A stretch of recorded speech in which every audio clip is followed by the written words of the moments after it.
que encaixa na minha vida, então vou lá pedir conselho para esse amigo, que aí vai estar tudo bem. Mas não é.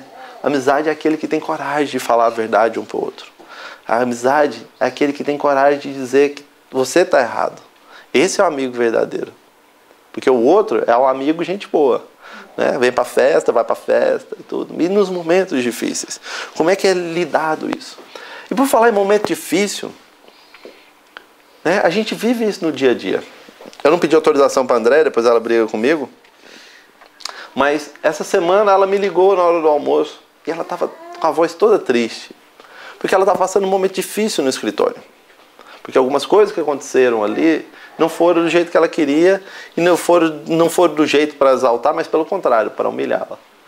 E aí a gente passou conversando um bom tempo no telefone e quando ela se disse tchau, a voz dela era diferente.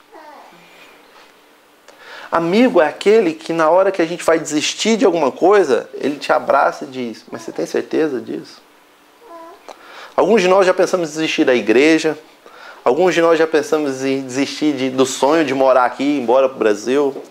Alguns de nós já desistimos de sonho do nosso casamento e alguns amigos chegaram e abraçaram e disseram, vamos caminhar porque existe uma possibilidade.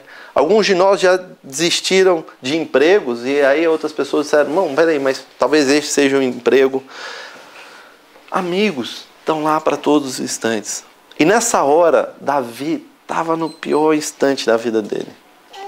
Saul tinha tentado matar Davi 6 vezes. O pai de Jonatas tinha tentado matar o futuro rei de Israel 6 vezes. Eu vou ler 3 dessas vezes para vocês poderem acompanhar comigo. 1 Samuel 18, versículo 25, diz assim, então disse Saul, assim direis a Davi, o rei não deseja dote, senão sem prepúcios de filisteus, para que seja vingado de seus inimigos. Porquanto Saul tentava fazer Davi cair pela mão dos filisteus. Tendo os servos de Saul anunciado essas palavras a Davi, pareceu bem aos olhos de Davi tornar-se genro do rei.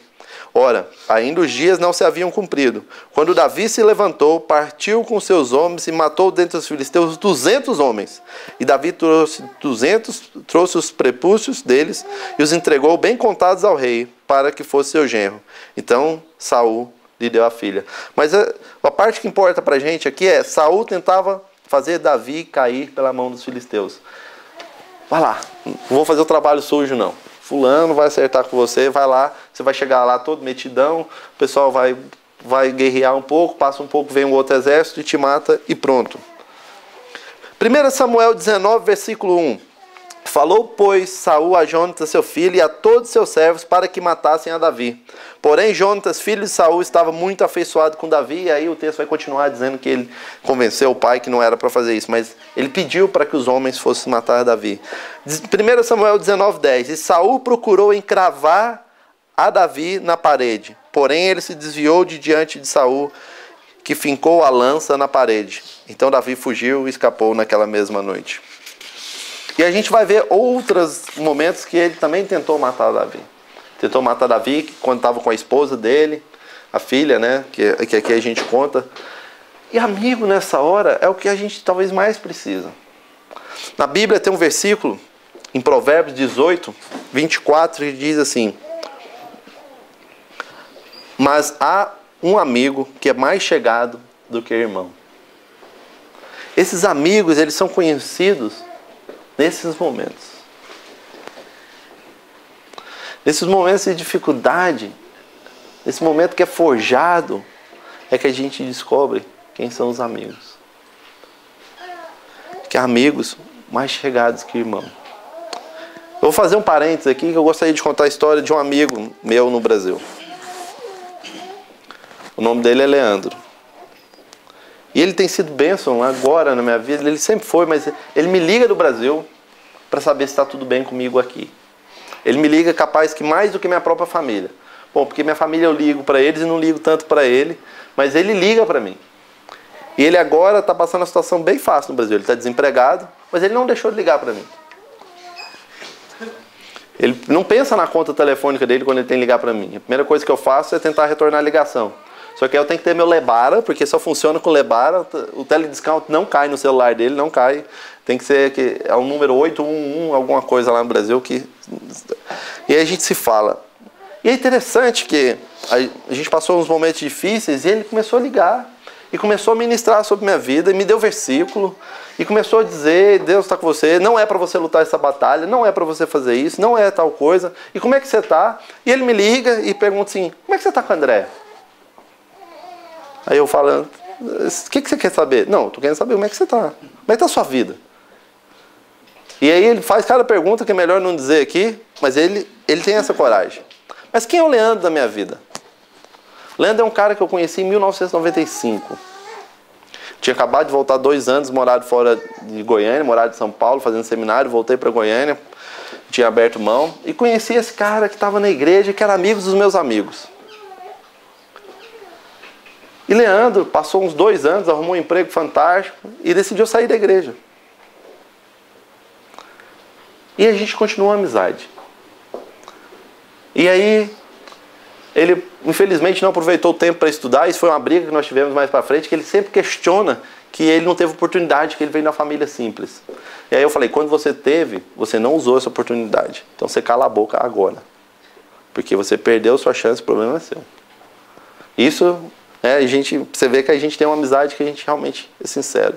Mas a gente desenvolveu uma amizade. Quando eu estava na política, ele entrou na política também. E a gente desenvolveu uma amizade muito interessante. Porque eu cuidava do Leandro como alguém que estava caído, como alguém que precisava conhecer Cristo, e alguém que precisava de ajuda em algumas coisas. E ele tinha a visão que ele era meu protetor, que ele podia cuidar de mim, e ele me puxava a orelha mais do que o povo dentro da igreja quando eu fazia alguma coisa que não era cristã. Apesar dele não estar, ele sabia o que ele tinha que fazer, ele já foi parte da igreja. E aí ele puxava minha orelha. Você fez isso? Nossa... tal coisa. E a gente desenvolveu essa amizade. Então ele me protegia, porque ele sabe lidar com qualquer situação, e ele realmente tem um sentido, assim, ele olha para uma pessoa, ele tem a tendência de acertar o que aquela pessoa faz, como ela é, todas as coisas, e geralmente ele está certo. É bem interessante isso. E a gente desenvolveu essa amizade. Então era 3 horas da manhã, ele me ligava, eu estou aqui na rua bêbado, vem me buscar. 2 horas da manhã ele me ligou, minha mãe vai ficar preocupada porque eu estou aqui no interior, o carro estragou, vai lá e avisa para ela. Eles não tinham telefone. Aí eu saía, andava até onde ele morava relativamente longe da minha casa, não aqui para Londres, né, que tudo aqui é longe realmente, mas para Goiânia era longe. Então a gente saía e ia lá, ele não vem hoje. E a gente desenvolveu essa amizade, e ele sempre ali, do lado. E aí a gente se afastou, ele mudou de cidade e tudo, e eu vim para cá, e a gente ficou um tempo assim, meio que afastado. Mas antes disso acontecer, aconteceu algo muito triste na nossa vida. Na vida dele, na verdade, principalmente. Leandro, como eu disse, na época ele tinha uns amigos não cristãos e tudo, e eles foram para a praia. Foram para Guarapari.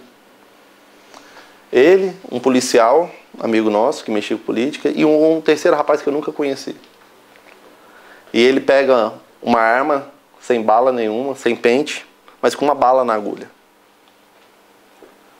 Um embaixo esperando, e ele pega a arma, faz assim, olha pro cara que estava olhando no espelho e atira, achando que não tinha bala, brincando. E essa bala passa no pescoço do cara. Ele pega esse cara no colo, desce, desesperado para conseguir chegar no hospital, mas esse cara não consegue chegar no hospital. Estava em Goiânia, já recebe a ligação, e na época ele estava namorando uma menina que não era cristã também, mas que me conhecia. Ela, Fernanda, a gente precisa levantar o dinheiro, a gente vai pagar para ele sair da prisão e um avião para ele vir, e ele vai vir. E a gente fez isso. No dia que ele chegou em Goiânia, que eram 2 dias depois, ele estava na delegacia, saiu de lá direto, pegou o avião, foi para Goiânia. Eu entro na casa desse menino. Ele estava todo